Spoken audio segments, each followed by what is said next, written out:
ahora continuamos con Gustavo Bermúdez, de Uruguay. Damos un salto, vamos otra vez a Uruguay y vamos a hablar sobre la fiabilidad y la validez del contramovimiento JAMP utilizando dinamometría electromecánica funcional. Gustavo es profesor del Instituto Universitario de la Asociación Cristiana de Jóvenes Cristianos.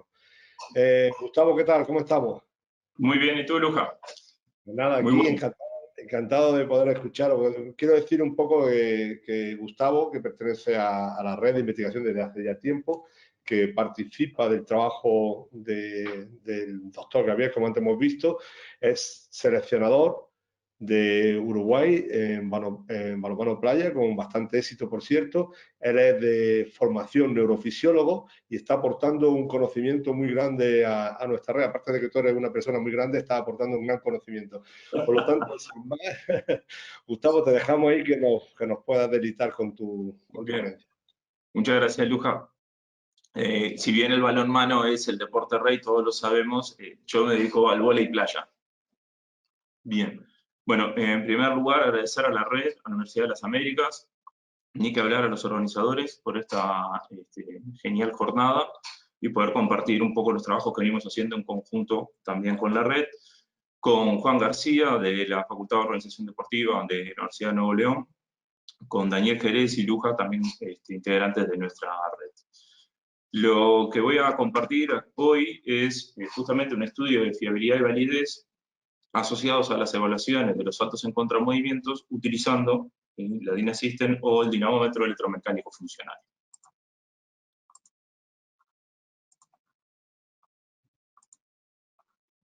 Una cosa que tenemos y que es fundamental es que la capacidad de salto para los deportes como para la actividad física es una característica fundamental, ¿sí? Es determinante para el rendimiento y es en el caso de los deportes que requieren saltos, es una característica que hace la diferencia en el rendimiento final.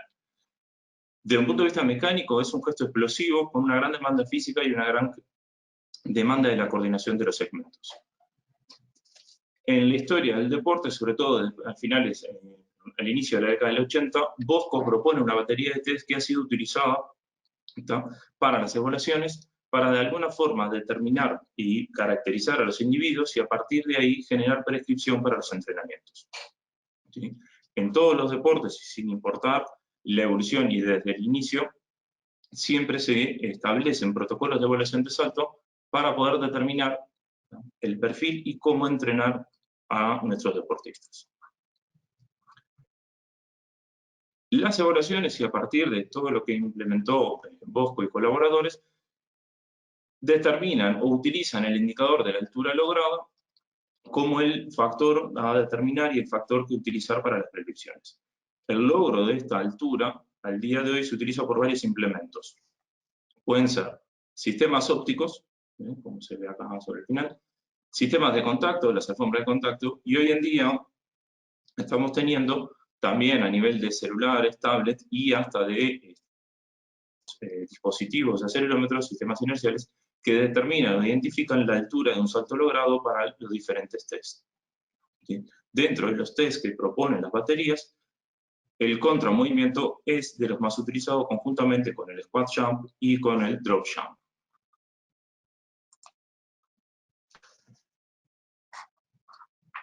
Una de las discusiones que viene asociada al deporte es una vez que se hacen las evaluaciones, por lo general, cuando se utilizan las cargas externas, se tiende a utilizar una barra que va sobre la línea de los hombros. Y este protocolo se mantiene también con respecto a lo que son los entrenamientos con carga. Pero la discusión de esta masa agregada para generar una carga y generar el estímulo del entrenamiento cambia cuando se hace la transferencia del deporte. En el caso donde yo trabajo con el vóley y el voleibol playa, la masa agregada genera una resultante diferente sobre el centro de masa, que es completamente diferente a lo que se requiere en el gesto motor para el salto, ya sea del bloqueo o del ataque. Entonces, el estímulo y la evaluación empiezan a alejarse de lo que es el gesto real de lo que se necesita evaluar y lo que se necesita entrenar. Otra dificultad que hay enfrente de estos protocolos es que una vez realizada la evaluación durante los procesos de entrenamiento, por lo general no se utilizan sistemas de retroalimentación que indiquen si realmente la carga de prescripción está ajustada. Entonces la individualización del gesto y del entrenamiento generan ciertas dificultades para poder entender si la cantidad de series y la cantidad de repeticiones dentro de las series están ajustadas, sumados a la dificultad de que el estímulo no necesariamente se ajusta a la realidad del deporte. La aparición del equipamiento DynaSystem, ¿no? El dinamómetro electromecánico funcional, empieza a aportar diferencias sustanciales en cuanto al estímulo y en cuanto al registro de la información durante el estímulo.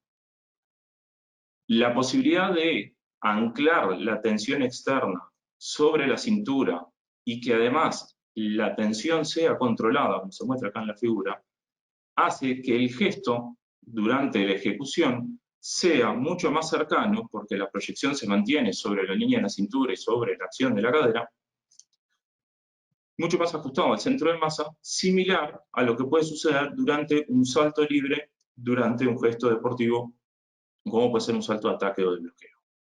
Además, permite también registrar información inmediata. El beneficio de la retroalimentación inmediata permite individualizar aún más el entrenamiento y el estímulo. Entonces lleva a la hipótesis de que el dinamómetro electromecánico funcional DynaSystem es un instrumento válido y confiable para la evaluación de los saltos MJ con carga externa. ¿Qué nos propusimos?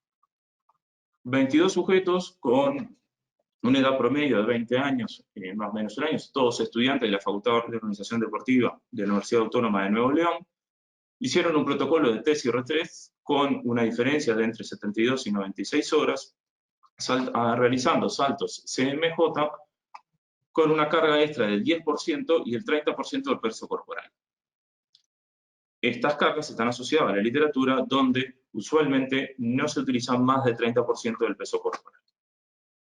Utilizamos un sistema, el DynaSystem, anclado a la cintura con arneses de escalada, poleas de mínima fricción y cuerdas inextensibles, o con una pérdida máxima entre el 1 y el 2% de la tensión. Y realizaron saltos donde se registró a la par con la DynaSystem y con un sistema óptico OptoJump Next.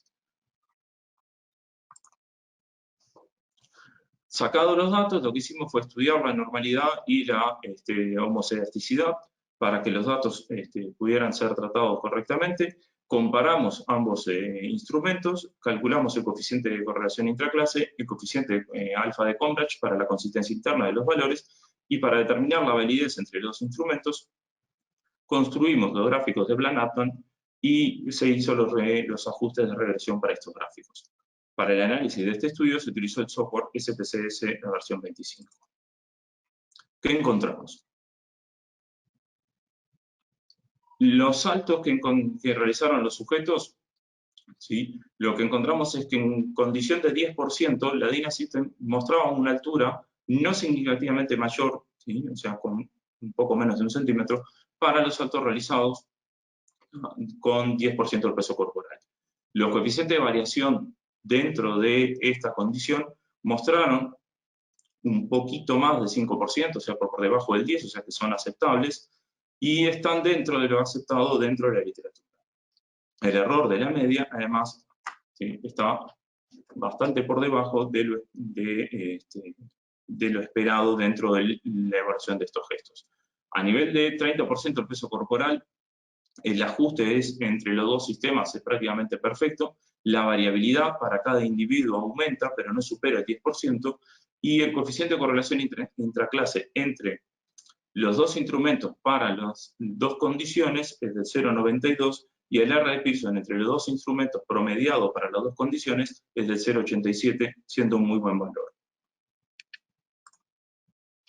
En la construcción del gráfico Bland-Altman, encontramos que la curva de regresión, el ajuste es significativo, pero con un coeficiente angular muy bajo, donde se observa un pequeño sesgo, cuando los valores, sobre todo, son muy altos en la condición del 10%. ¿Sí? Entonces, los valores de coeficiente de variación para la evaluación general son muy buenos y consistentes a trabajos, como ya hemos nombrado en el día de hoy, a los trabajos de Pérez Castilla. Los coeficientes de asociación, tanto el de correlación intraclase como el R de Pearson, son muy buenos y similares en otros instrumentos, ¿no? y en otros estudios donde se intenta validar sistemas de facilidad y de bajo costo para, sobre todo, la implicación de la práctica. Y el análisis de Black muestra que la Dynamic System, para valorar saltos en contramovimientos con cargas del 10 hasta el 30%, son de valores muy confiables, son válidos y que se espera en valores muy altos, que tienden a ser atípicos, o sea, superiores a 40 centímetros, que puede estar sobreestimando el valor en 2 centímetros aproximadamente. Bien, entonces, con esto cerrar este acercamiento de tener un equipamiento que permita generar entrenamiento y que la retroalimentación para los entrenamientos con saltos sea de alta calidad y de alta fiabilidad, ¿no? En un desarrollo donde tanto lo del laboratorio como lo de la práctica y el campo de entrenamiento, tratar de buscar ese acercamiento cada vez mejor. Luja. Amigo, ¿qué pasa? Oye, he visto, pues bueno, no sé si el voleibol o el balonmano es más importante. Yo creo que los dos son deportes que estamos tratando de sobrevivir, ¿no? Como somos personas, pues, con resiliencia, como se dice ahora. Lo que sí te puedo decir, y sé que tú estás en la misma línea, es que ambos deportes estamos buscando siempre el cómo estamos obsesionados en cómo podemos evaluar de una forma natural. Por eso esta red viene a cuento, es decir, es una red sobre el movimiento natural controlado, aplicado al rendimiento, a la salud. Pero lo que queremos es controlar el movimiento. Y entonces tu charla, que ha sido magnífica, va en esa línea. Es decir, que demostrar formas más eficientes o más eficaces de poder evaluar. Pues Gustavo, muchas gracias por tenerte. Te pido lo mismo que le hemos pedido a todos los ponentes, que aguantes un poquito, y que te quedes con nosotros para responder a las preguntas que nos están haciendo. Un abrazo muy grande, amigo. Abrazo grande. Continuamos y ya estamos en la última ponencia de esta tarde. Bueno, mañana allí en Chile, en Sudamérica, con la ponencia del doctor Amador García Ramos, de España, de aquí, compañero mío de la Universidad de Granada, que va a hablar sobre la estimación de la 1RM a través de la relación carga-velocidad individualizada, comparación de diferentes modelos de regresión y umbrales mínimos de velocidad. Amador, especialista en biomecánica deportiva, aunque es muy joven, pero tiene una vasta experiencia en investigación. Yo creo que, pese a su juventud, puede ser uno de los mejores investigadores que ahora mismo hay en la actualidad en este campo en el mundo. Y eso lo dicen la multitud de publicaciones que tiene, la cantidad de seguidores que tienen en su trabajo, la cantidad de investigadores que están unidos a él. Y nosotros tenemos la suerte de contar con él porque estuvo trabajando, a pesar de que es de nuestra universidad, estuvo trabajando en la Universidad Católica de la Santísima Concepción y allí pues conoció a los profesores, a David Ulloa principalmente, al profesor Esuardo Cuevas, que fueron los que lo introdujeron dentro de nuestra red. Bueno, nosotros estamos felices, un gran fichaje. Bueno, Amador, ¿cómo estás? Muy bien, Loja. Muchas gracias por la presentación. Es para mí me da mucha satisfacción poder estar aquí presentando mi trabajo en este evento que habéis organizado también. Y la verdad es que es una gran satisfacción y a la vez una presión al mismo tiempo de no ser yo el que estropee tanta calidad de las charlas que hemos tenido en estos 3 días. Yo voy a hablar sobre un trabajo que hemos realizado nosotros propiamente en la Universidad Católica de la Santísima Concepción, que se titula Estimación de la 1RM a través de la relación carga-velocidad individualizada, comparación de diferentes modelos de regresión y umbrales mínimos de velocidad. Los partícipes de este trabajo somos Danica Yanichevic, Jorge González, Gesualdo Cuevas y David Ulloa. Aquí podéis ver nosotros al inicio de nuestra estancia, donde aparecemos 4 de los autores del trabajo. Gesualdo Cuevas, el que no aparece, seguramente estaba salvando la carrera en alguna reunión o tomando café, o ambas cosas simultáneamente. Aquí ya lo tenemos en la siguiente, donde se aparece junto al siguiente investigador que ya estuvo exponiendo en el día de ayer, como Alejandro. Entonces quería destacar estas 2 fotos porque en la Universidad Católica de la Santísima Concepción se caracteriza fundamentalmente por el gran avance que ha tenido en investigación en estos últimos años, del cual yo estoy muy contento de haberla visto crecer desde el inicio, sobre todo gracias al trabajo del profesor David Ulloa y de Gesualdo Cuevas. Ha sido, la verdad, una experiencia muy buena el tiempo que he estado trabajando allí. Nos ha tocado hacer de investigadores, de ingenieros, multitud de tareas, pero la verdad es que muy contento. Yo fui por primera vez allí en el año 2017 con algún proyecto planificado para realizar allí. Entré a la Facultad de Educación y digo, ¿dónde vamos a hacer aquí el proyecto? Y la verdad es que yo miraba, no sabía de dónde, y decían, sí, tú tranquilo, que lo vamos a hacer allí. Pues al día siguiente estábamos cogiendo las aulas, quitando las sillas de un aula normal de clase, poniéndolo en una esquina, instalando un pórtico, y al final pues lo acabó saliendo bien con el esfuerzo de todos y muy satisfecho.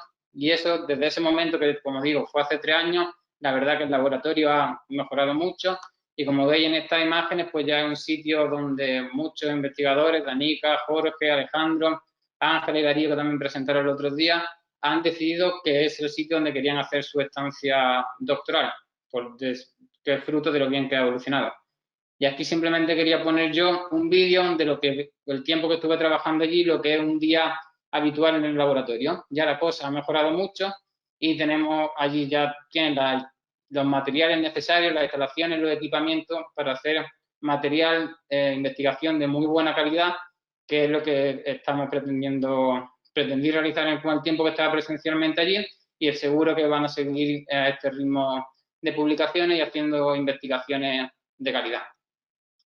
Pues tras esta presentación, que básicamente la quería decirlo, pues eso, yo cuando acabé mi tesis doctoral aquí en España, no tenía por aquí trabajo y estaré siempre muy agradecido, sobre todo al profesor David Ulloa, por darme la oportunidad de ir a Chile a trabajar y por cómo me trataron tanto él, Gesualdo y otras personas de la red como Paola Barbosa o Francisco Guedes, que muchas veces pues se dice eso, que como en casa no se está en ningún lado, pero yo muchas veces estando allí en Chile me sentí incluso mejor que en mi propia casa.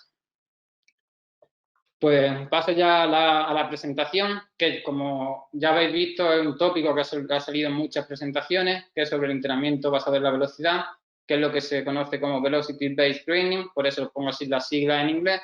Y he tratado de hacer algo como ya hay tanta gente que ha hablado sobre la misma temática, he tratado de poner cosas que no se repitan mucho.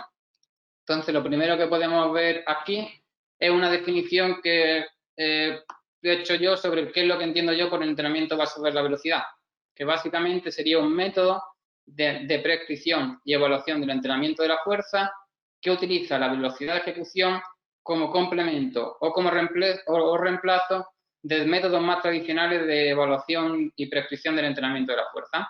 Entonces vemos cómo aquí tenemos la velocidad de ejecución como el eje central, como el input de información, y esa velocidad de ejecución nosotros como entrenadores la podemos utilizar tanto para prescribir, o sea, para asignar las cargas, el número de repeticiones, etcétera, para prescribir las cargas durante entrenamiento de fuerza, como para evaluar sus efectos, por ejemplo, cómo cambia la velocidad de ejecución ante una carga determinada. Y lo que es importante es que esta monitorización de la velocidad de ejecución puede utilizarse como complemento de los test tradicionales o de las prescripciones del entrenamiento más tradicionales o como reemplazo. Es decir, que utilizar la velocidad de ejecución no te exige que desde ese momento empieces a desterrar todas las cosas, sino que en la mayoría de las ocasiones la velocidad de ejecución es solamente una herramienta más que nosotros los entrenadores podemos utilizar en nuestro entrenamiento para mejorar nuestra práctica diaria. Aquí vemos cuál es la premisa principal del entrenamiento basado en la velocidad, y es que el entrenamiento basado en la velocidad solo tiene sentido si la fase concéntrica, es decir, el momento de levantamiento de la barra, se realiza a la máxima velocidad posible. Por eso está la premisa básica del entrenamiento basado en la velocidad, es que el levantamiento de la barra siempre debemos realizarlo a la máxima velocidad intencional. Y si no lo realizamos a la máxima velocidad intencional por cualquier motivo, pues el entrenamiento basado en la velocidad, la mayoría de sus aplicaciones pues carecerían de sentido. Esto nos lleva a plantearnos la pregunta de entonces cuándo no debemos utilizar el entrenamiento basado en la velocidad, y básicamente yo pienso que es cuando nosotros tengamos una limitación, una prohibición que sea básicamente que sea contraproducente que a la persona a la que estemos entrenando pues ejecute a la máxima velocidad intencional. Esto puede ser porque esa persona tenga una cierta patología que pueda verse agravada si le pedimos que haga entrenamiento de fuerza a la máxima velocidad, o una persona que se está iniciando en el entrenamiento de fuerza, todavía no tiene la técnica asentada en un determinado ejercicio y obviamente antes de pedirle que ejecute la máxima velocidad tenemos que ser conscientes de que esa persona sea capaz de realizar el ejercicio con una técnica correcta. Entonces, únicamente bajo estos conceptos sería cuando no utilizarían bajo ningún concepto el entrenamiento basado en la velocidad, y fuera de estos ámbitos, pues lo podemos utilizar ya sea como he dicho, como complemento, como reemplazo de los métodos tradicionales, y la podemos utilizar tanto para prescribir el entrenamiento como para evaluar. Aquí he presentado una serie de errores comunes que he visto a lo largo de estos años que sobre el entrenamiento basado en la velocidad, ya sea en su implementación o errores más teóricos. La primera es que, por ejemplo, yo como entrenador le puedo decir a mi deportista, durante las 2 próximas semanas va a empezar la serie a 0,70 metros por segundo. Entonces, con el entrenamiento basado en la velocidad, tú puedes prescribir las cargas para que empiecen la serie a una determinada velocidad. Entonces, imaginaros que yo le pido a mi deportista que haga las repeticiones lo más rápido posible y quiero que entrene con 60 kilos, que es la carga que puede levantar a 0,70 metros por segundo. Entonces, si yo a mi deportista le sigo manteniendo esta instrucción, lo que es posible que mi deportista haga en las sesiones progresivas de entrenamiento es que conforme se va adaptando el entrenamiento, esa carga de 60 kilos que puede mover a 0,70, pues lo va a poder mover a 0,72, a 0,74, a 0,76. Entonces, si yo le he dado la instrucción de que la mueva a 0,70 metros por segundo, vamos a correr el peligro de que mi deportista no se esté ejercitando a la máxima velocidad intencional posible. Entonces, es muy importante que mi deportista sea consciente de que su única misión, además de hacer las cosas bien técnicamente, es que tiene que imprimir la máxima velocidad posible al ejercicio. Y ya nosotros como entrenadores, si vemos que esa carga que antes movía a 0,70 ya la mueve a 0,74, a 0,76, lo único que hacemos es ponerle más kilos hasta que concuerde con esos 0,70. Pero el deportista nunca tiene que tratar de regularse para buscar esa velocidad. Él siempre va a la máxima velocidad posible y es la magnitud de la carga, esa manipulación lo que va a hacer que vaya a la velocidad que queremos. Otro posible error es, pues el entrenamiento de hoy consiste en hacer 30 repeticiones con 60 kilos, con una carga a la que tú puedes empezar a 0,85 metros por segundo y que la hagas por encima de 0,70 metros por segundo. Entonces, la sesión tenía un volumen fijo que son 30 repeticiones en un ejercicio determinado con 60 kilos y con esos 60 kilos mi deportista puede empezar a 0,85. Y yo le digo que va a hacer series de manera progresiva hasta que complete las 30 repeticiones y que cuando una repetición la haga más bajo de 0,70 lo voy a parar. Entonces, ¿qué es lo que hemos observado nosotros cuando prescribimos el entrenamiento de esta manera? Y es que los deportistas normalmente no se focalizan en levantar a 0,85, a 0,84, es decir, a la máxima velocidad intencional, sino que se van regulando desde la primera repetición y a lo mejor me levantan a 0,74, 0,76, 0,73, cosa que es contraproducente. Porque lo primero que queremos es que nuestro deportista se ejercite a la máxima velocidad intencional porque se ha visto que es lo que produce mayores adaptaciones en el entrenamiento. Entonces, estos dos conceptos básicamente quería decirlo porque es muy importante cómo le proporcionamos la información a nuestros deportistas de forma que no perdamos el objetivo principal del entrenamiento basado en la velocidad, que es la premisa básica que hemos visto antes de que en la fase concéntrica, la fase de levantamiento de la barra, siempre se haga a la máxima velocidad posible. Otro concepto más erróneo, más teórico, es que cuando alguna vez está la obsesión con la velocidad, que alguna vez se ha dicho, pues que cuando se entrena por velocidad no hay que entrenar con cargas pesadas, que lo importante es únicamente la velocidad. Y eso no es así. O sea, el entrenamiento, cuando hacen un entrenamiento basado en la velocidad, no quiere decir que tenga que ser con cargas muy ligeras que permitan altas velocidades. El entrenamiento basado en la velocidad quiere decir que la velocidad intencional del movimiento siempre tiene que ser máxima y ya va a ser la magnitud de la carga lo que hará que la velocidad sea baja o sea alta, pero entrenar basado en la velocidad no quiere decir que la velocidad de movimiento tenga que ser obligatoriamente alta, simplemente que la intencionalidad tiene que ser alta aunque el movimiento real no se produzca a altas velocidades. La cuarta, que el entrenamiento basado en la velocidad solo sirve para deportistas de alto nivel y como vamos a ver en la diapositiva anterior, esto también sería erróneo porque el entrenamiento basado en la velocidad tiene multitud de aplicaciones y es cierto que para tener un entrenamiento con un énfasis muy grande a la velocidad, sí va a tener que estar reservado para deportistas que ya tengan un alto nivel y una gran experiencia en el entrenamiento de fuerza. Pero hay otras aplicaciones del entrenamiento basado en la velocidad que tienen aplicaciones para todos los niveles. Como antes ha hecho en la exposición anterior el compañero Manolo, pues ha visto cómo podemos utilizar la velocidad para prescribir la carga de entrenamiento en mujeres supervivientes de cáncer de mama. Entonces, esas son poblaciones donde no tienen un alto nivel de experiencia en el entrenamiento de fuerza y aún así la velocidad nos puede dar información valiosa para el entrenamiento. Y la última, que utilizar el entrenamiento basado en la velocidad te garantiza las mejores adaptaciones. Esto también es un error grande porque utilizar el entrenamiento basado en la velocidad no te garantiza ninguna adaptación. O sea, lo que es más importante para cualquier entrenador es que conozca qué características deben tener los estímulos para inducir adaptaciones específicas. El entrenamiento basado en la velocidad simplemente es una herramienta que te permite controlar de una manera más precisa esos estímulos, pero no te dice qué estímulos tienes que dar tú a tu deportista para producir una determinada adaptación. Así que el entrenamiento basado en la velocidad básicamente es eso. Primero tenemos que saber qué estímulos necesita mi deportista y luego ver cómo a través del entrenamiento basado en la velocidad yo puedo controlar esos estímulos de manera más precisa y asegurarme que mi deportista recibe el estímulo que yo quiero. Aquí podéis ver una figura donde se ven básicamente las diferentes aplicaciones del entrenamiento basado en la velocidad en un continuum de énfasis de aplicación.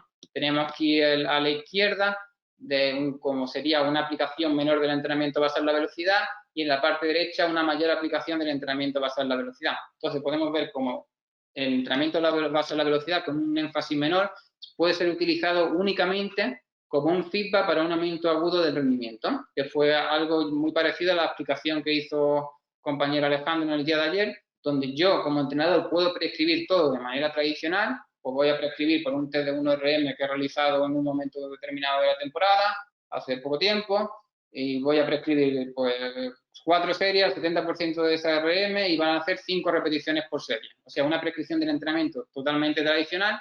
Y aquí utilizaría únicamente la velocidad para que mi deportista sepa la velocidad a la que realiza cada una de esas repeticiones, de manera que mi deportista se motive, incremente su competitividad en el entrenamiento, o sea, desarrolle mayores velocidades durante el entrenamiento y se ha visto que proporcionando feedback agudo de velocidad durante un entrenamiento, se incrementa la velocidad en ese entrenamiento, que lo que se supone que produce un mayor estímulo de entrenamiento a nivel agudo, y se ha visto que los deportistas que entrenan con un feedback de velocidad manteniendo el resto de cosas constantes tienen unas mayores adaptaciones que los mismos grupos en el que entrenan, hacen el mismo entrenamiento pero sin recibir feedback.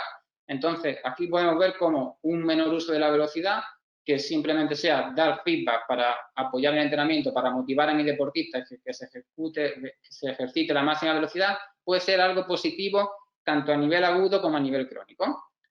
Y aquí vemos las diferentes aplicaciones hasta que tendremos en el otro punto del énfasis, donde ya tenemos una programación completa del entrenamiento por la velocidad. Aquí ya tanto las cargas, el volumen, las evaluaciones, todo lo basamos en la velocidad y aquí vemos pues, que hay un amplio continuo donde nosotros en función de nuestras características particulares vamos a decidir qué parte de nuestro entrenamiento vamos a utilizar la velocidad o no. Al final nosotros como entrenadores, yo creo que la condición ideal es esa en la que nosotros sabemos aplicar con las diferentes, sabemos llevar a la práctica las diferentes aplicaciones del entrenamiento basado en la velocidad y luego ya en función de las circunstancias de cada uno decidimos si qué vamos a utilizar y qué no y en qué momento. Y yo específicamente hoy voy a hablar de una de las aplicaciones que sería el uso de la velocidad como un estimador como un indicador de la intensidad. Entonces hemos visto en diferentes estudios que la velocidad de ejecución puede utilizarse para estimar la 1RM como también la XRM, o sea, el máximo número de repeticiones que podemos hacer ante una carga determinada. Y en este caso en particular me voy a centrar en la 1RM que ha sido la más estudiada. Entonces ya hay bastante trabajo que han propuesto de cómo se pueden utilizar la velocidad de ejecución para prescribir la intensidad. Esto quiere decir la carga que van a levantar en un trabajo de fuerza. Brian Mann, por ejemplo, propuso una tabla general donde aquí podéis ver los diferentes porcentajes de la 1RM Y este porcentaje de la 1RM estuvo asociado a diferentes capacidades físicas y asoció estas capacidades físicas y estos porcentajes de la 1RM a diferentes valores o rangos de velocidad. Entonces, básicamente te decía que si yo quiero mejorar la capacidad de fuerza inicial de mi deportista, pues tengo que entrenar a una velocidad por encima de 1,3 metros por segundo. Si quiero trabajar la fuerza máxima deportista, pues tengo que buscar una velocidad a la que mueva 0,5 metros por segundo. Recordamos que es la velocidad en la que mi deportista no es que vaya a 0,5 metros por segundo, mi deportista tiene que ir al máximo. Simplemente es la variación de la carga lo que hace que vaya a este rango de velocidades. Pero esto presenta una serie de limitaciones y fue el gran aporte que hizo el profesor Juan José González Vadillo, otro estudio que presentó recientemente Manolo, y él vio como eso, como un determinado valor de velocidad representa diferentes porcentajes de la 1RM para diferentes ejercicios. Y entonces han propuesto para diferentes ejercicios se han hecho muchos estudios de manera que se hace un test como este, como el que ha explicado antes Manolo, donde se le pide a los sujetos que realicen repeticiones a la máxima velocidad posible, con 20 kilos, 30 kilos, 40 kilos, 50 kilos, etcétera, hasta que llegan a la 1RM.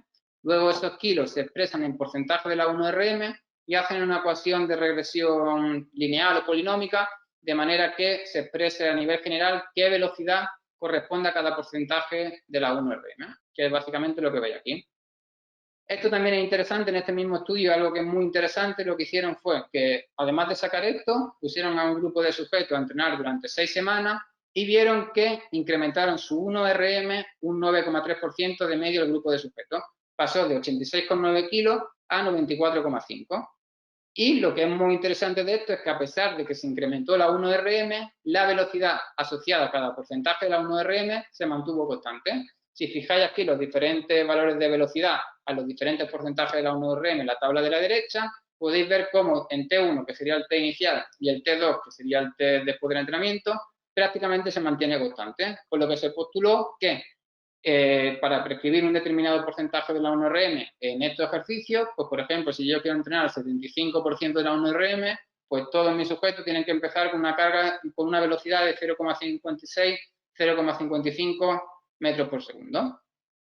Esto es muy interesante, pero estas ecuaciones generales de carga-velocidad presentan una serie de limitaciones que muchas de estas limitaciones han sido evidenciadas por estudios que hemos realizado, que son las que presento a continuación. En primer lugar, que la relación que existe entre la velocidad y el porcentaje de la 1RM es específica del ejercicio. Básicamente es que un mismo valor de velocidad va a representar diferentes porcentajes de la 1RM para el press de banca, para la sentadilla, para el peso muerto, para el press militar, para cualquier ejercicio es específica. Entonces, ¿qué significaría eso? Porque necesitamos una ecuación para cada ejercicio. Y no solo eso, si vemos el punto 2, vemos que la relación que existe entre la velocidad y el porcentaje de la 1RM es específica para las variantes del mismo ejercicio. ¿Esto qué quiere decir? Pues que si nosotros hacemos el press de banca solo concéntrico o hacemos el press de banca con ciclo estiramiento-acortamiento, un mismo valor de velocidad va a suponer diferentes porcentajes de la 1RM. Entonces, ¿qué? No solo necesitamos una ecuación específica para cada ejercicio, sino también para cada una de las variantes que se vayan a realizar de ese ejercicio en el entrenamiento. La tercera, que la relación que existe entre la velocidad y el porcentaje de la 1RM es específica del sexo. También hay muchos estudios que han comparado hombres contra mujeres y han visto que la fórmula que normalmente se ha descrito para hombres no es aplicable a mujeres, porque generalmente los hombres presentan mayores velocidades para los porcentajes de la 1RM submáximos. Entonces, ¿esto qué aplicación tiene? Pues que si nosotros, la mayoría de las fórmulas se han publicado con hombres y yo estoy entrenando un grupo de mujeres, pues el error que voy a tener al prescribir la carga relativa en función de la velocidad, pues se va a ver incrementada. La cuarta, que existen diferencias sistemáticas en valores de velocidad entre distintos dispositivos. Por ejemplo, la presentación que ha hecho anteriormente la compañera Ángela ha visto que tanto el T4 como DynaSystem son válidos, pero que proporcionan valores diferentes de velocidad. Entonces, ¿qué pasa? Pues pasa, por ejemplo, que si nosotros utilizamos una ecuación que se ha propuesto en la literatura científica utilizando el T-Force y ahora estamos utilizando DynaSystem en nuestro entrenamiento, pues nos vamos a perder precisión. ¿Por qué? Pues porque monitorizando la misma repetición, el T4 y DynaSystem nos van a dar valores de velocidad diferentes. Entonces, esto querría decir que necesitaríamos una ecuación general para cada dispositivo que utilicemos en el entrenamiento. Entonces, básicamente, recapitulando, esto todo son limitaciones, pero se podría solventar de manera que tengamos una ecuación general para cada variante de cada ejercicio, para una específica para hombres y para mujeres y una específica para cada uno de los ejercicios, para cada uno de los dispositivos que se puede utilizar para monitorizar la velocidad de ejecución. Entonces, son una serie de limitaciones, algunas que tengo que actualizar la diapositiva, como la que ha comentado Manolo, de que también difiere en función de la edad, que es un estudio que publicamos nosotros, o lo que han visto ellos, que en el ejercicio de prensa, los valores suyos de velocidad asociados a diferentes porcentajes de la 1RM no le casaban con lo que vienen publicados en la literatura científica, que es algo pues, problemático. Y la limitación que yo considero más importante es esta última, y es que la relación carga-velocidad se ha demostrado que es individual y que, a diferencia de lo que vimos en el estudio anterior, sí puede cambiar con el rendimiento. Entonces, es un estudio que publicamos hace poco, yo y mi compañero Alejandro Pérez Castilla, y lo que vimos es que tras un entrenamiento a corto plazo de 4 semanas, es capaz de cambiar la velocidad asociada a los porcentajes de la 1RM en función del tipo de entrenamiento. Si realizamos un entrenamiento típico de potencia realizado ante cargas ligeras ejecutadas a máxima velocidad, como salto, press de banca lanzado, vimos que cómo se incrementaron las velocidades asociadas a porcentajes de la 1RM submáximo. Es decir, como que disminuyó, se puede decir como que disminuyó el déficit de fuerza ante esta carga submáxima. Mientras que sí es verdad que cuando entrenamos con cargas más pesadas no se produjo ningún cambio. Pero vaya, lo que es interesante sobre todo este último punto es que la relación carga-velocidad es individual. Y entonces hemos visto que la relación carga-velocidad es individual, entonces ¿cómo podemos monitorizarla de manera individual para obtener una estimación más precisa de una 1RM? Pues aquí tenemos primero una de las primeras propuestas que fueron por Meladen, Giovanni y Flanagan, que propusieron, no tomaron datos, pero simplemente fue una revisión donde ellos propusieron que lo que había que hacer es a un individuo particular registrarle la velocidad ante 4 o 6 cargas diferentes y luego que esas 4 o 6 cargas diferentes nos sirven para tomar la relación carga-velocidad individual del individuo.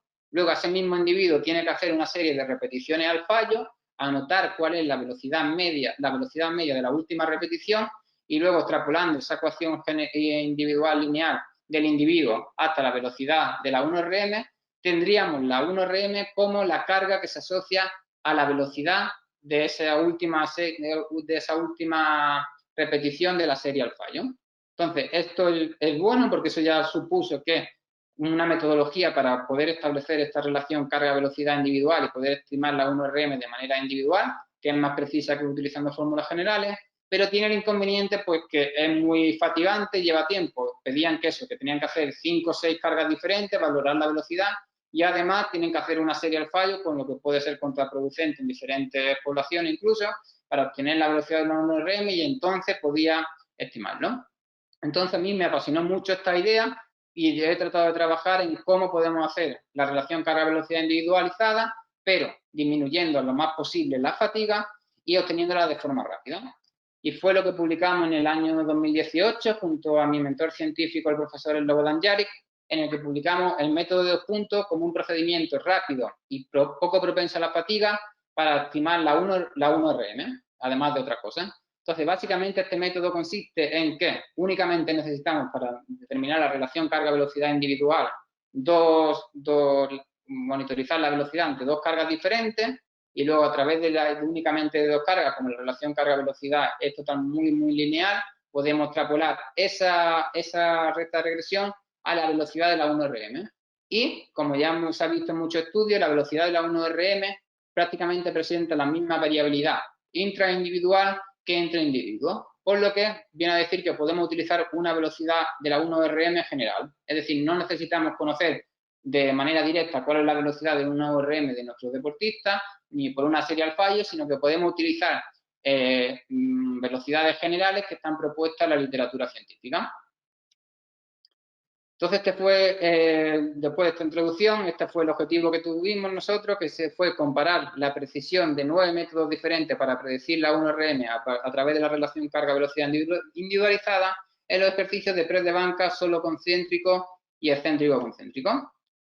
Entonces, como bien dijo el otro día mi compañero Dani Jerez, a nosotros muchas veces nos toca hacer de conejillos de India. Y aquí podéis ver a mí haciendo el test. Pues yo, como dice Dani Jerez, a todo eso, pues es muy interesante que nosotros mismos probemos nuestros protocolos de evaluación. Él tiene la suerte de poder probar el sit to stand y a mí me toca hacer estas cosas, pero bueno, cada uno a lo suyo. Pasamos a ver la metodología y evaluamos, fue una muestra ambiciosa, fue grande, queríamos hacer algo serio y cogemos a 86 hombres físicamente activos, que de la Facultad de la Universidad Católica de la Santísima Concepción, que se sometieron a 2 sesiones de familiarización para saber que eran capaces de realizar el ejercicio de manera correcta, y luego 2 sesiones experimentales separadas por 72-96 horas. Y en una sesión se hizo el press de banca solo concéntrico y en otro el press de banca excéntrico-concéntrico, de manera aleatorizada entre los sujetos. Y el test consistió en un protocolo de carga incremental hasta alcanzar la 1RM, seguida de una serie de repeticiones al fallo. Y todas estas repeticiones que realizaron durante el entrenamiento pues se monitorizó por un traductor lineal de velocidad.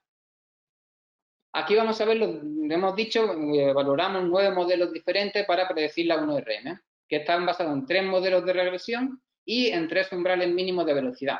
Vamos a ver primero los 3 modelos de regresión, que básicamente se basaron en múltiples puntos, que utilizábamos las cargas del 45, 60, 75 y 90% de la 1RM.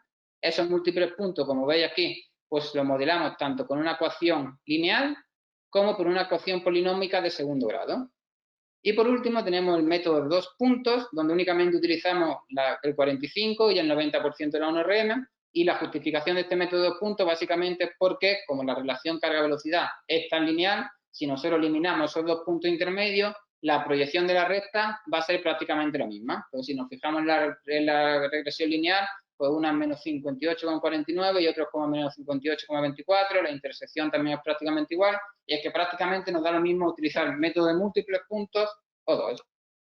Y básicamente aquí imaginaros que está la 1RM real del sujeto, entonces nosotros tenemos las diferentes rectas de regresión y esto consiste en extrapolar desde estos puntos experimentales hasta el punto este y ver cuánto error. Pues imaginaros que va a llegar hasta aquí y la 1RM real son 100 kilos, pues serían 100 menos 95, el error han sido 5 kilos. Entonces, básicamente sería la extrapolación de esto por los 3 modelos de regresión y utilizamos 3 umbrales mínimos de velocidad. En primer lugar, una umbral general para todos los sujetos de 0,17 metros por segundo, que es lo que está establecido en la literatura científica. Es decir, este punto de la 1RM se situó a la misma velocidad para todos. Otro, la velocidad individual de la 1RM, es decir, hicieron una serie, fuimos incrementando la carga hasta que alcanzaron la 1RM, pues la velocidad que registraron en el intento de la 1RM fue lo que utilizamos como punto de corte con la relación carga-velocidad individual, y aquí lo mismo con la velocidad al fallo. Como hemos dicho, después del test de protocolo incremental, hicieron una serie al fallo y nos quedamos con la velocidad de esa última repetición. Entonces, el trabajo consistió en combinar estos 3 modelos de regresión con estos 3 umbrales de velocidad para ver cuál nos proporcionaba una estimación más precisa de la 1RM. Y aquí podemos ver los resultados obtenidos, en este caso, para el press de banca solo concéntrico, donde podéis ver los errores absolutos, que sería la diferencia entre el 1RM real y la 1RM estimada para los diferentes protocolos de evaluación y expresada en errores absolutos, que vemos como prácticamente sería un método múltiple, lineal, 2 puntos y polinómico y los diferentes valores de velocidad. Y en general podemos ver como todos tienen un error más o menos similar, entre 2,6 a 4,1 kilos.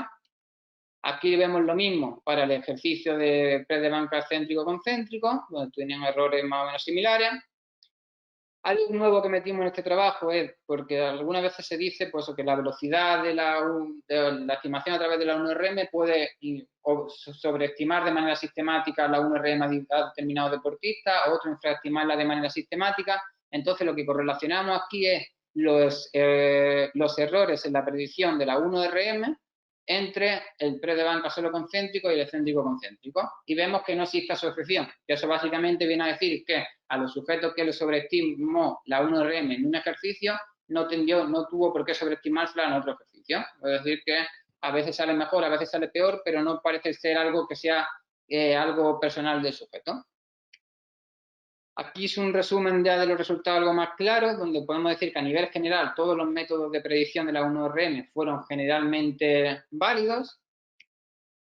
Cuando componemos todo en conjunto en un análisis de varianza que realizamos, vimos como el método lineal de múltiples puntos, con un error medio de 2,79 kilos, fue más preciso que el método polinómico de múltiples puntos, que tuvo un error medio de 3,54, pero que no existieron diferencias significativas entre el método lineal de múltiples puntos y el método de 2 puntos, que tuvo un error medio de 3,09. Entonces, a nivel estadístico, el método lineal de múltiples puntos fue más preciso que el método polinómico de múltiples puntos, pero no hubieron diferencias significativas entre el método lineal con múltiples puntos y el método de 2 puntos. Y respecto a las diferentes variables de umbrales mínimos de velocidad, vimos que la velocidad al fallo, con 3,47, fue significativamente menos precisa que la velocidad de la 1RM individual y que la velocidad 1RM general, no existiendo diferencias significativas entre la velocidad 1RM individual y la velocidad 1RM general.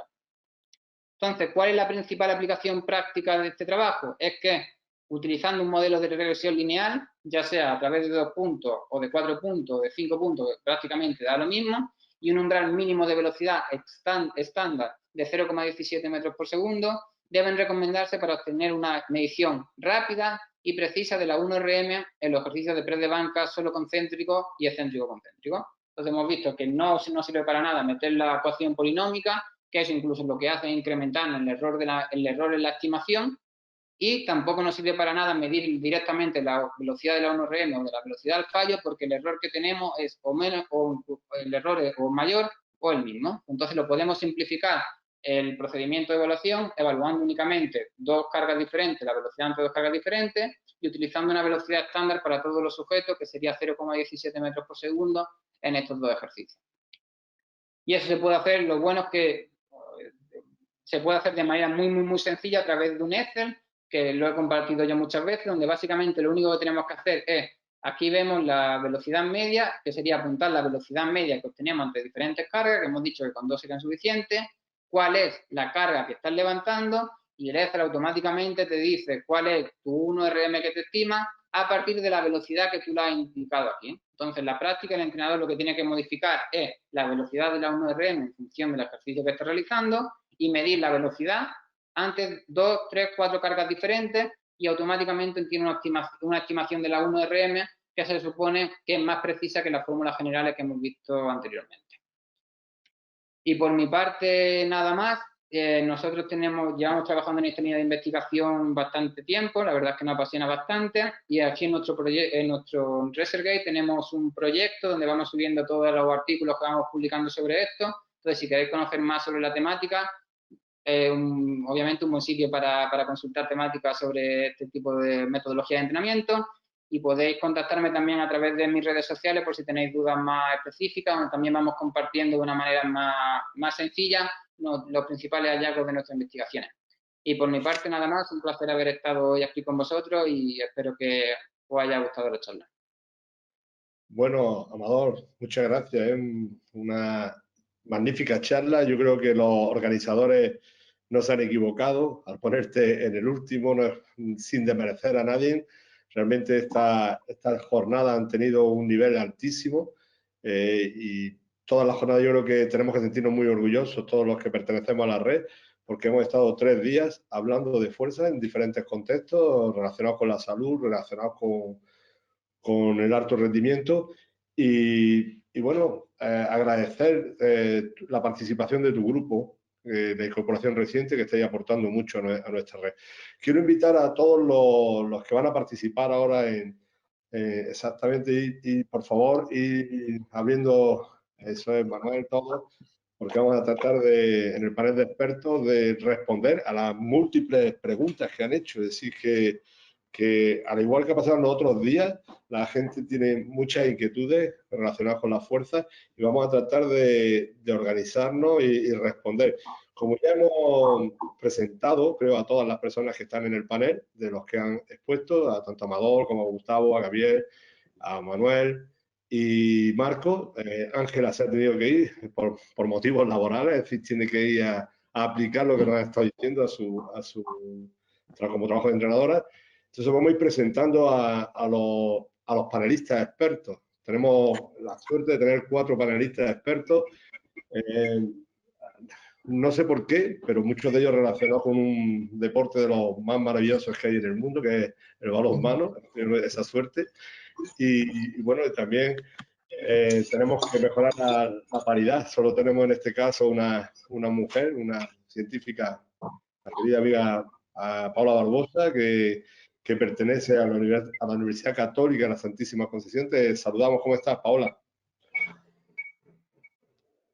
¿Me escuchan? Sí, Ahí sí. escuchamos perfectamente. Bueno, decir de Paola que ella es investigadora, experta en poblaciones especiales, doctora, y está aquí, bueno, también tiene mucha experiencia, ha asistido a diferentes másteres en Chile, y te agradecemos que poder contar contigo para responder algunas de las preguntas que vamos a hacer. También quiero presentar, siguiendo por el mismo país, a Diego Soto, que aunque es de España, concretamente de León, ahora mismo está trabajando en Chile. No sé si en este momento Diego está allí en Chile. Sí, desde el 1 de agosto estamos aquí trabajando. Bueno, pues Diego es el seleccionador nacional absoluto femenino de Chile y está haciendo una gran labor a pesar de las circunstancias tan extrañas y extremas que estamos padeciendo todos, y le ha tocado vivir a él. Yo creo que va a llevar mucho éxito al balonmano chileno, y lo tenemos aquí como miembro de la red y como experto en trabajo de fuerza aplicada, en este caso fuerza aplicada al balonmano. Muchas gracias, Diego. Ahora hablaremos contigo. No sé si dejar a Isidoro o a Ignacio, no sé, bueno, me da exactamente igual, uno lo conozco más, bueno, los dos son casi hermanos míos, y si voy a hablar de Isidoro. Isidoro es compañero, llevamos, yo qué sé, cuántos años conociéndonos, desde la Carlota, ¿no, Isidoro? Desde hace ya, ¿cuántos años? ¿20 años? ¿Cuántos? Por lo menos, 20 años por lo menos. Estábamos los dos empezando en el mundo del entrenamiento. Sí. Sí, bueno, con la ilusión que mucha de la gente que nos está escuchando aquí. Pues Isidoro, nuestra red, habéis visto que es muy diversa, hay mucha gente y con muchas inquietudes. Aquí, en este caso, como ha pasado con Gustavo, tenemos la suerte de tener gente del alto rendimiento, como pasa con Diego. Y Isidoro es entrenador de balonmano de mi país. Yo creo que es uno de los mejores entrenadores de balonmano que existen, no en España. Aquí sí nos tenemos que ir al mundo. Y lo ha demostrado. Y aquí se demuestra de una forma, siendo campeón del mundo y siendo campeón de Europa. No creo que esos méritos se los pueda quitar nadie. No creo que haya mucha gente que pueda decir eso. Por tanto, Isidoro, te agradecemos que estés con nosotros, y sobre todo que Isidoro es un amante de la fuerza, aplicada, y mucha parte de su éxito está en su método, que lo va exponiendo como profesor universitario que es por todo el mundo. Y te he dejado para final, hermano. Eso pasa con la confianza, ¿no? La confianza tiene un apellido muy parecido a mí, es que somos hermanos. Y ¿qué voy a decir de un hermano? Pero en este caso no lo tengo que decir desde la pasión, lo tengo que decir desde, como he dicho muchas veces, desde el conocimiento. Tenemos la suerte de contar en la red con Ignacio. Ignacio, aparte de ser un especialista en fuerza, de haber sido también un jugador de alto rendimiento en balonmano, de ser profesor de la Universidad de Granada, creo que lo que más le podemos destacar es que es una persona creativa. Hay muy pocas personas en el mundo que puedan decir que han creado algo. Y hemos estado hablando toda esta jornada, hemos hablado de la dinamometría electromecánica funcional, que es un tópico que pertenece a nuestra red y que la red está estudiando, pero es que la idea partió de su cabeza, es decir, fue una idea que ha ido desarrollando con mucha gente de las que estamos aquí, y ha ido mejorando, y hace que nos sintamos orgullosos, y te agradecemos, en este caso, como investigador, hermano, que estés aquí. Por lo tanto, vamos a dar comienzo a este panel de expertos. Primero, felicitaros. Quiero felicitar no solo a vosotros, creo que debemos de felicitar a la organización, porque tanto Daniel Jerez como Álvaro Huerta, en representación de la Universidad de las Américas, han hecho un trabajo excelente. Luego lo diremos al final, un trabajo excelente a lo largo de los 3 días. Hoy, último día, es una pena, pero las cosas se acaban. Y entonces, si os parece, vamos a ir contestando. Voy a coger el móvil, vamos a ir contestando las múltiples. No sé si nos va a dar tiempo a contestar. Iremos saltando preguntas para intentar responder al máximo de ellas. Empezaré, por ejemplo, vamos a empezar por Manuel. Manuel, que te tengo muy cerca, que está ahí en Almería y sé que esto te gusta. Nos pregunta Leili Maciel. Maciel, no sé si, disculpadme si lo pronuncio mal, ¿eh? ¿Qué beneficios comienzan a tener las mujeres que tuvieron cáncer de mama luego de un programa de entrenamiento de fuerza? Sí, estamos hablando de que la fuerza es importante para la rehabilitación de determinada. ¿Qué pasa con las mujeres? ¿Qué experiencia habéis tenido vosotros? ¿Qué ha pasado con ese tipo de mujeres? Bien, muy bien, Luja, muy buena pregunta. Agradecerle la pregunta a la persona que la ha realizado. Lo que nosotros estamos llevando a cabo en el estudio de FICAM es un ensayo clínico controlado aleatorizado, en la que un grupo experimental ha realizado un programa de entrenamiento de fuerza. Esa evaluación de la fuerza se ha realizado con test isométricos realizados con DIA System. Hicimos una serie de baterías de test tanto para ejercicios unilaterales como bilaterales del miembro superior y miembro inferior, y todavía estamos terminando de ultimar esos análisis porque el programa de entrenamiento lo pudieron completar justo antes de empezar la situación de confinamiento, pero tenemos muchas más variables, no solo de fuerza, sino el programa de fuerza, como ha influido en la fuerza. Ya se ha visto que se reduce el déficit entre miembro operado y miembro no operado, brazo operado y brazo no operado. Se mejora la fuerza pico en todos los patrones de movimiento que hemos evaluado, pero es que además en las variables psicológicas que medíamos a través de cuestionarios validados sobre depresión, fatiga y demás, también estamos viendo que el grupo experimental ha obtenido unas diferencias significativas. No obstante, no hemos terminado todo ese análisis, estamos todavía redactando el artículo, pero lo que sí ha sido evidente es que el entrenamiento de fuerza ha ayudado a mejorar la fuerza muscular de esas mujeres, incluso reduciendo el déficit de fuerza entre un brazo y otro, y además ayudándole a mejorar su calidad de vida medida con cuestionarios validados. No sé si respondo a la pregunta. El programa de entrenamiento... Perfecto, has respondido perfecto. Yo lo que sí te diría es una palabra fuerte, terminar de decir, la fuerza, tú entonces, ¿qué aconsejarías? Que hay que entrenar la fuerza, Luca. Hay que entrenar la fuerza siempre para mejorar tanto la propia fuerza muscular como las variables psicológicas. Es decir, al final estamos mejorando su calidad de vida, no solo porque estamos mejorando su cantidad de newton que ellos pueden hacer al extenderse con su pierna y subir una escalera, sino que es que además las variables psicológicas las están mejorando mucho. Y ellas, los problemas de depresión están mejorando también. Porque pensamos que el cáncer no es una enfermedad normal, es algo mucho más, afecta también a lo psicológico, a la autoestima, más en mujeres. Es decir, es un tema muy, muy complejo que hay que ver desde un punto de vista global. Y el grupo que ha hecho entrenamiento de fuerza también ha mejorado esa variable, que es lo que estamos terminando de analizar. O sea que, desde luego, creo que se nos abre aquí un proyecto, y tenemos un proyecto bonito y con unos datos muy interesantes que vamos a tardar en dar salida a todos esos datos porque tenemos una gran cantidad de datos. No solo con la DINA System, que ya tenemos bastante con lo que nos aporta.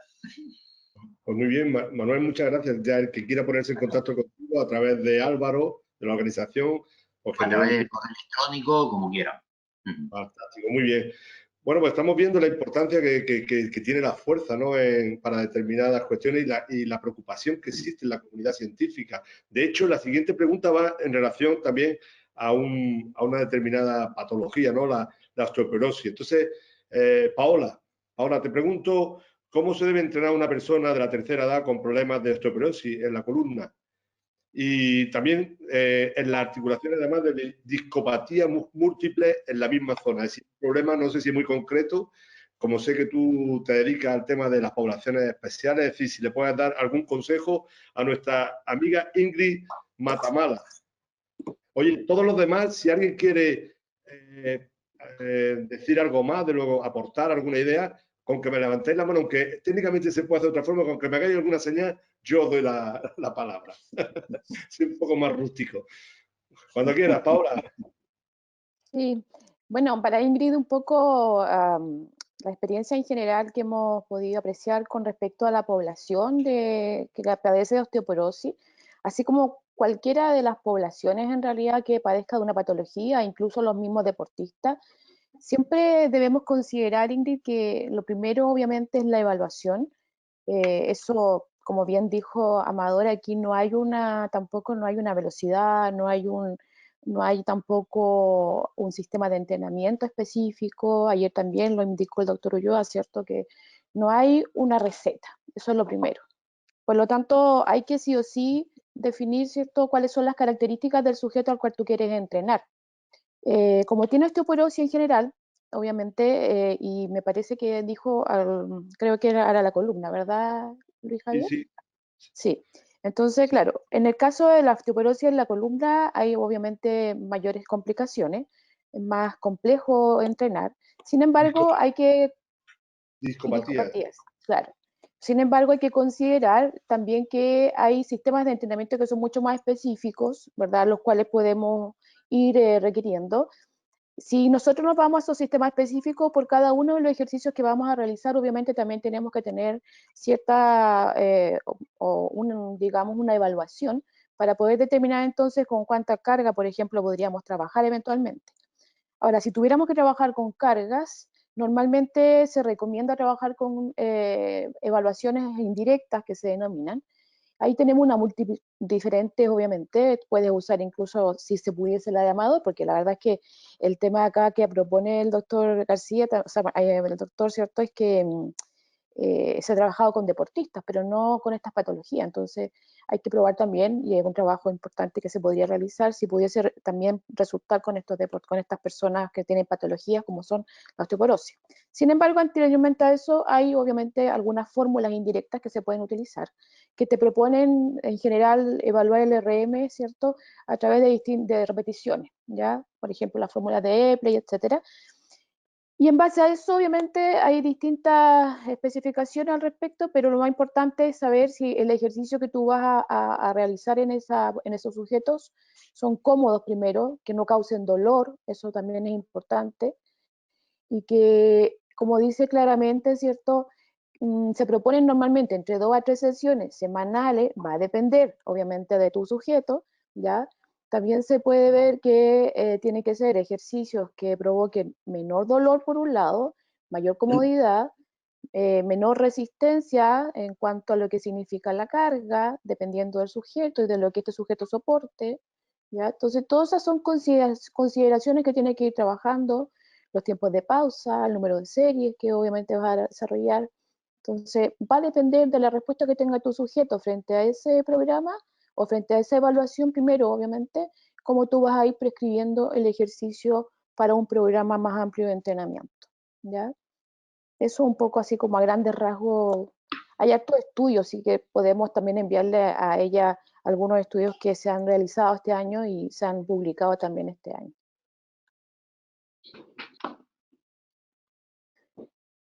No sé si respondo, Luis Javier. Sí, responde perfectamente y creo que es una buena idea, Paula, la que acabas de dar para los organizadores. Aquel que siga teniendo inquietudes y quiera ponerse en contacto con alguno de ustedes, pues que le faciliten la posibilidad de conexión y puedan seguir ahondando. No se preocupe porque hay preguntas para todos. Ahora vamos a continuar por cercanía, más cercanía de sangre con Ignacio. Yo creo que esta pregunta la pueden contestar todo el que quiera, pero creo que va muy encaminada hacia ti.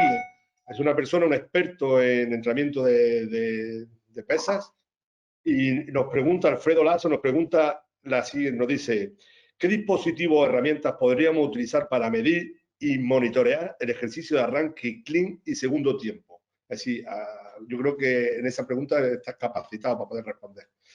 Bueno, yo creo que la respuesta no puede ser únicamente de InAssistent, ¿no? Se estaría un poco sesgada, ¿no?, esta visión. Pero sí que le puedo decir a nuestro amigo que afortunadamente hoy en día hay muchísimas herramientas para hacer el seguimiento de las fuerzas, como han mostrado y han hablado nuestros compañeros a lo largo de estas jornadas, ¿vale? Tanto Alejandro como Amador han mostrado, pues, evidentemente, si queremos conocer la velocidad a nivel lineal, disponemos de los encoders lineales. Hoy en día tenemos también muchísimas aplicaciones que se utilizan desde el propio móvil y solamente haciendo una captura de vídeo desde el plano lateral podríamos ver a qué velocidad se desplaza la barra y podemos ver cómo el entrenamiento, los programas de trabajo que estén haciendo, pues pueden modificar, pueden ayudar a que mejore esa velocidad de desplazamiento de la barra.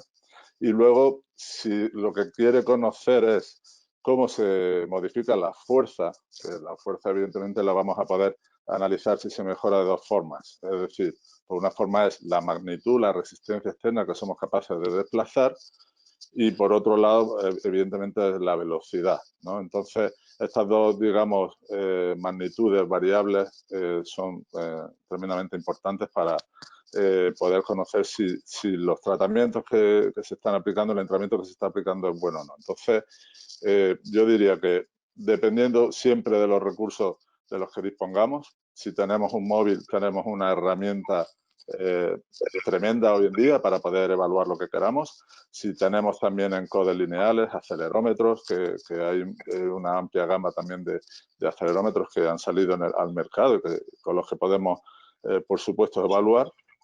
Y luego, nunca hay que olvidar que en los trabajos donde lo que estoy haciendo es transformar la fuerza en el plano vertical, pues las plataformas de fuerza nos pueden ayudar muchísimo a conocer qué ocurre durante todo el instante, todos los momentos de un levantamiento. Entonces, bueno, la verdad es que no sé si respondo con precisión a la respuesta de nuestro amigo, pero sí que es cierto que hay muchísimas formas de hacer un seguimiento hoy en día de cómo se producen las adaptaciones al entrenamiento, y lo único, pues, depende de los medios de los que dispongamos y de los recursos para acceder a una herramienta u otra. Yo creo que está muy bien respondido. Y si alguien quiere aportar algo más, ahora es el momento, y si no, pues continuamos, porque ya os digo que me gustaría intentar responder por lo menos a las máximas preguntas posibles, que vuelvo a deciros que son muchas las que nos han hecho. Tanto para Gabriel, que está ahí, o como estáis los dos ahí manteniendo la distancia de seguridad, Gustavo y Gabriel, nos hacen una pregunta, ¿con qué porcentaje? Esa pregunta me la he hecho yo antes casi, ¿con qué porcentaje del 1RM se aconseja trabajar los saltos con sobrecarga para deporte de fuerza máxima y potencia? Es decir, ¿cómo aconsejáis vosotros trabajar la sobrecarga más que el porcentaje? ¿Cómo lo aconsejáis? Esa pregunta la hace Marcelo Palomino. Esperemos, Marcelo, que seamos capaces de contestarte al amigo Marcelo. Bueno, yo voy a comenzar a responder desde el ángulo de un investigador básico. No soy entrenador y, por tanto, asumo que la pregunta viene asociada al trabajo presentado. Entonces, lo primero que debemos decir es que en la línea de referencias que nosotros tomamos, se optó por trabajar, en lugar de con repeticiones máximas, con valores de peso corporal, en el sentido de que eso ya es una forma de relativizar la carga del sujeto, en el caso de un salto estamos hablando, ¿no? Eso por un lado. Capaz que Gustavo se acuerda un poco más de las referencias respecto a eso. Pero asumiendo la pregunta, digamos así, se podría hacer, conociendo el sujeto, pues ya que la individualidad en esto es muy importante, se podría hacer una extrapolación también de más o menos las cargas que nosotros encontramos respecto a una repetición máxima. Por ejemplo, yo respondería concretamente así. Supongamos que el sujeto es capaz de cargar el doble, por decir algo, de su peso corporal en una repetición máxima. Entonces, siendo así y trabajando con sobrecarga en este salto que nosotros analizamos, en el squat, no en otro, el porcentaje de carga, más allá de las repeticiones que se quisieran hacer en el ejercicio de salto, y con carga controlada, o sea, utilizando el sistema que permita controlar la carga solamente durante el tiempo de empuje, no debería de superar un 10% de la carga en una RM. ¿Por qué esto? Por dos razones. Primero, porque haciendo esa simple regla de 3 que hice yo, de que el sujeto pudiera en una repetición máxima cargar el doble de su peso corporal, eso estaría dentro del rango que nosotros encontramos para, sería, digamos, el 20, correspondería con el 20% del peso que nosotros encontramos como el mínimo de sobrecarga con el cual hay un cambio significativo en el desarrollo de potencia activa y total. Eso por un lado, asumiendo que lo que queremos entrenar es potencia, ¿no? Y por otro lado, ya saliendo del sistema de control de carga, si el salto fuera realizado con una tracción diferente, por extracción, no una carga agregada, por ejemplo con gomas elásticas, que es lo que se hace habitualmente, si se supera mucho una carga como la que yo dije, hay un problema en el aterrizaje. El entrenamiento en un salto no es solo lo que ocurre en la fase de empuje, también tenemos que considerar el aterrizaje. Y si tenemos una carga que está actuando durante el aterrizaje hacia abajo, entonces tenemos una sobrecarga importante a nivel articular, que es muy importante en realidad, porque en el aterrizaje en un salto vertical, el pico de fuerza y la tasa de fuerza es enorme. O sea, la velocidad, el valor, la pendiente de la curva de fuerza que ustedes ven en una plataforma, en un aterrizaje, en un salto vertical, es enorme, y eso genera un alto impacto. Entonces, si el sistema no fuera este que utilizamos nosotros, controlando la carga solo en la fase de empuje, y estuviera actuando en el aterrizaje, con más razón todavía la carga utilizada debería de estar por debajo de ese valor porcentual. Esa es lo que yo puedo responder desde haciendo referencia solo al trabajo que hemos realizado y considerando, por favor, que yo nunca entrené a nadie y participé de pocos entrenamientos como deportista también. ¿Está? Bueno, era buen futbolista, ¿eh? Gustavo, ¿piensa igual o qué? Sí, ahí, partiendo de eso, y hay una paradoja del entrenador, ¿no? Y sobre todo, bueno, en el deporte mío, que el salto es un factor determinante. Por lo general, la preocupación del entrenamiento, el enfoque está asociado al momento del despegue y hay como una especie de olvido en el entrenar el aterrizaje. Contradictoriamente, las lesiones usualmente se dan mucho más durante los aterrizajes que en el despegue.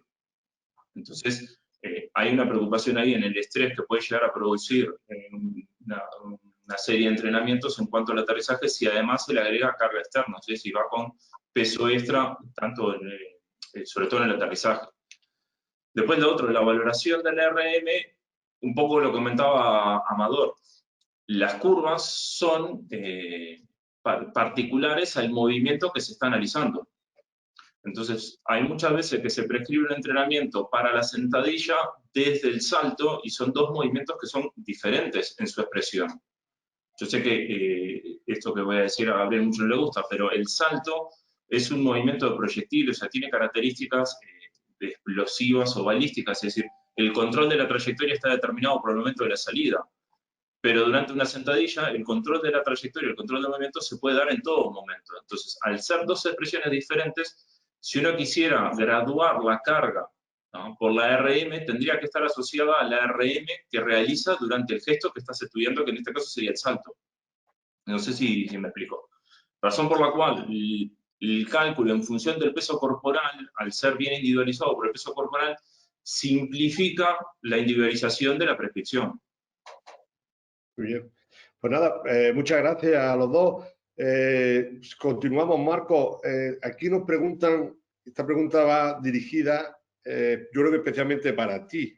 Y luego, el Kinovea es una aplicación que se podría usar, que es buena para buscar debilidades musculares en los distintos deportes. Eso lo pregunta Pablo Aravera. Pero además, está específicamente para ti, si este software que tú estás trabajando se puede aplicar en poblaciones que tengan extremidades notablemente desiguales.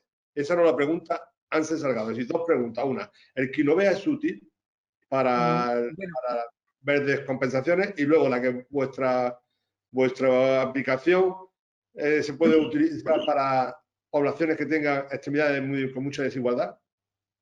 La pregunta del Kinovea, pues A ver, el Kinovea es un software abierto, no es un software tan científico que le pueda medir a usted efectivamente punto a punto mejoras.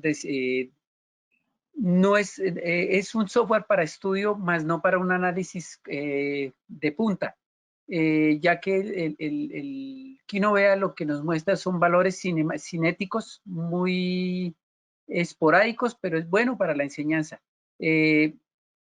Se puede medir haciendo parámetros matemáticos con el Kinovea, se pueden medir ciertas asimetrías bilaterales, pero no se evidencia correctamente. Es un software de estudio.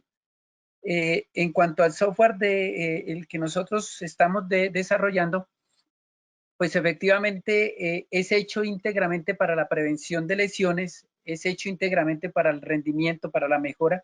Acordémonos que para nosotros poder analizar un movimiento, nosotros no lo podemos hacer directamente con nuestra palpación, porque nosotros tenemos algo que se llama variabilidad del movimiento, variabilidad muscular. Nosotros podemos en un momento indicado con un rango articular poder dañar a esas personas con discapacidad. Pero si nosotros complementamos la Dynasystem, que es una máquina de alta generación con patrones de medida específicos, con patrones de medida muy de punta, de la mano de un software que me permita hacer ese feedback y estar evidenciando, no pasar esos rangos de fuerza, esos rangos de velocidad, lo que me va a permitir es crear un goniómetro digital con análisis cinético, con análisis cinemático y de la mano de una máquina que, como la Dynasystem, me va a permitir realmente crear patrones de mejora, patrones de análisis y patrones de procesamiento de información correctos. Muchas gracias, Marco. Una pregunta que le voy a hacer a los panelistas, a los cuatro, porque creo que es una pregunta que es muy interesante, ¿no? Que nos la hace Iván Cortés. Me gustaría contestar ahí un poco de los tres, para vuestra visión, los cuatro, ¿no? Es decir, el trabajo de transferencia, estamos viendo que es la clave, pero la pregunta aquí, en edades escolares de 10 a 15 años, la pregunta ¿es adecuado? ¿Es adecuado el trabajo de transferencia en esas edades? Se supone que es el trabajo de transferencia, yo me imagino como es, estamos hablando de fuerza, el trabajo de transferencia de fuerza, ¿es adecuado? ¿Qué piensa Isidoro? Bueno, buenas tardes a todos. Bueno, el trabajo de fuerza yo creo que ya es algo aceptado a nivel global, que es bueno siempre. Y en las etapas de crecimiento, cuando todavía no han finalizado los procesos de maduración, incluso ya se ha desterrado ese falso mito de es que este deportista no crece, sino que al contrario, ¿no? Seguramente Paola me pueda completar la información, pero precisamente está demostrado a nivel científico, médico, que precisamente utilizando cargas bajas se favorece la formación de osteocitos. Por lo tanto, el trabajo de fuerza es bueno y favorece el crecimiento. Y mira, yo en el año 2003, Luja, que estabas tú de miembro del tribunal de mi tesis doctoral, precisamente la tesis doctoral era la aplicación de 3 métodos distintos de entrenamiento en etapas de formación, desde los 13, 15 años hasta los 23, dividido en cadetes, que son en España, juveniles y luego de los 18 a los 23. Y en la etapa cadete, 15 años, evaluamos muchísimos parámetros, muchísimas pruebas de valoración funcional. Me acuerdo que las valoraciones hicimos en todo balonmano leonés. Estaba el INEF, teníamos en estado de sitio, era una barbaridad. Teníamos laboratorio de biomecánica porque no solamente hacíamos la curva fuerza-velocidad, sino la fuerza-tiempo con las plataformas de biomecánica. Y fíjate, respondo con esto a la pregunta de un doble sentido. En cadetes, el primer contacto con entrenamiento de la fuerza, los que más mejoraron fueron los que desarrollaron el trabajo con autocargas. 9 ejercicios desplazando como lastre su propio cuerpo. En los juveniles, 16 a 18 años, los que más mejoraron fueron precisamente a los que aplicamos un método combinado.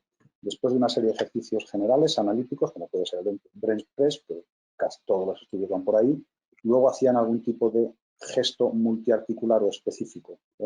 Y luego en seniors, pues evidentemente no mejoraron demasiado porque utilizábamos cargas de aquella, no teníamos estas formas de medir y utilizábamos siempre, estimando la RM, pues un poco por los métodos tradicionales de aquella.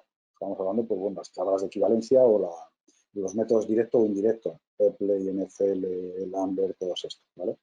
Y entonces, evidentemente, claro que es bueno hacer trabajo de fuerza en iniciación, ¿no? Y claro que es bueno hacer un trabajo de transferencia, pero es que luego ya el tema de la transferencia yo eso lo tengo también muy claro con algo que yo creo que aquí estamos con. Yo me maravilla cuando escucho a estos grandísimos investigadores, me ha gustado particularmente por mi vinculación con ese grupo de entrenamiento en la última ponencia, la de Amador, pero es que todo método de entrenamiento produce mejoras, incluso realizando trabajo concéntrico y sin hablar de velocidad, sin hablar de explosividad. En esos primeros estadios mejoraron todos los parámetros, incluidos los valores de resistencia, ¿eh? Otra cosa es que evidentemente todo evoluciona. Pero bueno, sobre esto luego, si me dejáis, quiero hacer un pequeño apunte. No sé si he respondido, Luja. Sí, ha respondido bien. Y yo, Diego, ¿tú qué piensas? Porque tú ahora mismo estás con todas las categorías, ¿no? Tú en Chile estás trabajando ahí a tope. No, que se desactivó el micro, perdón. Bueno, primero, gracias por estar aquí y un saludo a todo el mundo. Siguiendo con lo que dice Isidoro, porque, bueno, pues en esa aplicabilidad de la cual habla Isidoro y de esa transferencia de la fuerza, pues yo, por mi relación con Isidoro, pues fui aprendiendo de forma intuitiva esas cosas que iba haciendo Isidoro, y en esa cabeza tenemos siempre el cómo llevar ese trabajo de fuerza al entrenamiento, porque al final a nosotros lo que nos interesa es ser eficaces en el deporte y estamos buscando esos métodos de eficacia. Para mí es fundamental, está muy bien que busquemos métodos de desarrollo generales, pero en la búsqueda de aspectos específicos es lo fundamental, y aquí yo creo que toda la dinamometría electromecánica y el gesto deportivo, el gesto natural deportivo, es el que nos lleva a esa situación. Con lo cual, esos ejercicios de transferencia son vitales y hay que ir desarrollando, y para mí tienen tanta importancia o la misma importancia desde el aspecto o de mi perspectiva como entrenador, como el propio trabajo previo de fuerza, que, como decía Isidoro, casi todos los métodos producen mejora, y lo que queremos es trasladarlo y hacer a nuestros deportistas más eficaces. Bueno, pues la verdad que habéis respondido muy bien. Me voy a saltar a los dos panelistas porque es que hay tantas preguntas que quiero abarcarlo. Ahora daremos otra vuelta. Creo que ha quedado muy bien contestado. Esta pregunta va para Amador. Bueno, agradecer a los asistentes, pues están dando ánimo y agradeciendo las ponencias que he dado, especialmente Amador. Ahí te dice Felipe Hermosilla, te dice que ha sido un regalo escucharte y te pregunta si tú quieres aplicar lo que tú has dicho y no tienes el encoder, no tienes el dispositivo para medir la velocidad, ¿cómo lo harías? Y aprovecho y ya te hago la siguiente pregunta, que es, ¿para qué porcentaje de un RM trabajaría o entrenaría de la fuerza potencia en powerlifting y levantadores de pesas? Entonces, la primera, si no tiene dispositivos de medición de la velocidad, ¿cuál utilizaría? Al final es un poco, también hemos visto qué aplicación busca del entrenamiento basada en la velocidad. Entonces, la única que puede ser medio que puede hacer que se ha visto es la hemos visto en la primera aplicación, de que en el feedback de velocidad motivaba a la persona y eso te permitía mejorar tu rendimiento a nivel agudo, que una mejora mecánica a nivel agudo trajiera mayor adaptación en el entrenamiento. Entonces hay estudios que han visto como proporcionar feedback de velocidad motiva y sirve para eso, pero sirve de una manera muy similar si está el entrenador delante, pues dándole ánimo, motivándole para que realice a la misma velocidad. Entonces, una de esas aplicaciones, que es simplemente poner el dispositivo con la velocidad, que el deportista mejore su competitividad o tenga mayores valores mecánicos en la sesión, pues pueden ser teniendo medio alternativo de motivar a mis deportistas durante la sesión de entrenamiento. Para el resto de las aplicaciones, pues básicamente pues es muy complicado. Amador, yo también aquí le daría otro consejo, que bueno, quizás esto es motivado por la edad y por la experiencia y porque, bueno, algunos hemos tenido que entrenar mucho tiempo sin tecnología. Conocer la distancia de un rango de movimiento y saber en cuánto tiempo hace 5 o 2 repeticiones. Este método no es mío, es un método que está datado en el año 2000 por Julio Tous, en su libro de Últimas tendencias del entrenamiento de la musculación y de la fuerza, pues habla de eso, ¿no? De cómo cuando se conoce el rango de movimiento y puedes medir cuánto tiempo se tarda en hacer 5 repeticiones, puedes estimar más o menos la velocidad y la potencia. Era simplemente por hacer esa aportación. Aparte, por supuesto, de siempre tener la intención, está claro, de desplazar la carga a la máxima velocidad. Está muy bien muy interesante porque justo nosotros hemos publicado ahora mismo 2 estudios que hacen una metodología similar, que tenemos una aplicación de móvil que básicamente es un cronómetro que se llama Un metrónomo, sí. Una aplicación, pues tú le dices al sujeto que realice las 5, las 6, tú puedes hacer todas las repeticiones que tú quieras, claro. Pones la carga y anotas el número de repeticiones que ha hecho, cuál es la distancia, se calcula cuál es la velocidad media de la serie. Correcto. Y yo voy a aportar, que no soy experto aquí, pero también puedo hablar, yo voy a aportar que nosotros hace ya mucho tiempo investigamos y creamos una escala de precisión subjetiva de la velocidad, porque nos dimos cuenta que el ser humano es muy preciso a la hora de calcular la velocidad. Entonces, una vez que aprendes, ya si lo vas a hacer de manera sistemática, uno es capaz de saber a qué velocidad está trabajando. Por lo tanto, hay muchas soluciones. Pues vamos a continuar, ya queda muy poco, queda poco tiempo, quedan muchas preguntas y queda muy poco tiempo, pero no quiero dejar algunas de las preguntas que me han parecido muy interesantes y perdonar las que no se puedan hacer. Esta para el profesor Manuel Rodríguez. Nos habían preguntado, a ver, sí, nos habían preguntado qué pasa, nos dice Pablo Ginaca, nos dice, oye, cuando una persona no quiere trabajar fuerza, que tiene un problema de cáncer y no quiere trabajar fuerza, ¿cuál es el ejercicio que demandante de movimiento y fortalecimiento de pectorales sirve? ¿Ayuda a prevenir el cáncer también? ¿Con qué frecuencia se debe trabajar? Es decir, no hace muchas preguntas. ¿Tú qué contestarías a estas preguntas? Muchas gracias, profesor Chirosa. Le intentaremos responder lo mejor que podamos. En primer lugar, se ha visto o hay evidencia que el entrenamiento de fuerza puede reducir hasta un 33% la mortalidad en cáncer, con lo cual creo que eso ya responde a cualquier motivación para mejorar su salud.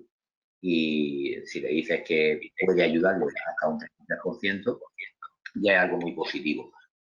También es cierto que las mujeres con cáncer de mama no tienen miedo por el linfedema, la inflamación que sufren en el brazo operado, a realizar ejercicios de miembros superiores. Sin embargo, no hay ninguna, todo lo contrario, hay evidencia diciendo cómo mejorando la fuerza muscular y entrenando con miembros superiores se reduce el linfedema. Sin embargo, existe ese mito o ese miedo a realizarlo. ¿Qué podemos hacer? Pues empezar, como nosotros hemos hecho en este trabajo, con ejercicios seguros, de una técnica mucho más fácil, como puede ser la prensa, por miembros inferiores, que no involucren la parte superior y poco a poco vayan ganando esa fuerza muscular. También es verdad que las personas con cáncer tienen hasta un 25% menos de fuerza y masa muscular en las piernas, los miembros inferiores, respecto a la población sana.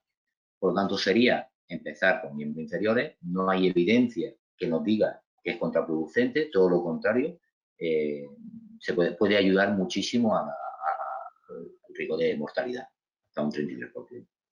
Bueno, pues desgraciadamente nos hemos quedado ya sin tiempo, estamos ya finalizando estas maravillosas jornadas que hemos tenido la suerte de realizar aquí en Extreme y para todo el mundo, para todos los países que conforman la red. Y me gustaría pues darle la palabra a los 2 organizadores. Le doy la palabra realmente al director de esta jornada, al codirector Álvaro Huerta y a Daniel Jerez para que ellos sigan. Muchas gracias a los señores panelistas. Les pido por favor que se queden para despedir la jornada. Álvaro, cuando quieras puedes hablar. Perfecto, gracias Luis Javier. Daniel, si quieres dar algunas palabras de cierre, cosa de luego cerrar a nombre de la universidad de buena forma el ciclo de charlas que hemos desarrollado durante estos 3 días. No, básicamente agradecer a cada uno de nuestros compañeros miembros de la red, expositores, a todo el equipo organizador de la Universidad de la América, a todo el equipo que está tras bambalina, a Mané, a María Inés, a Romina. Muchas gracias por el apoyo constante que nos dieron como red.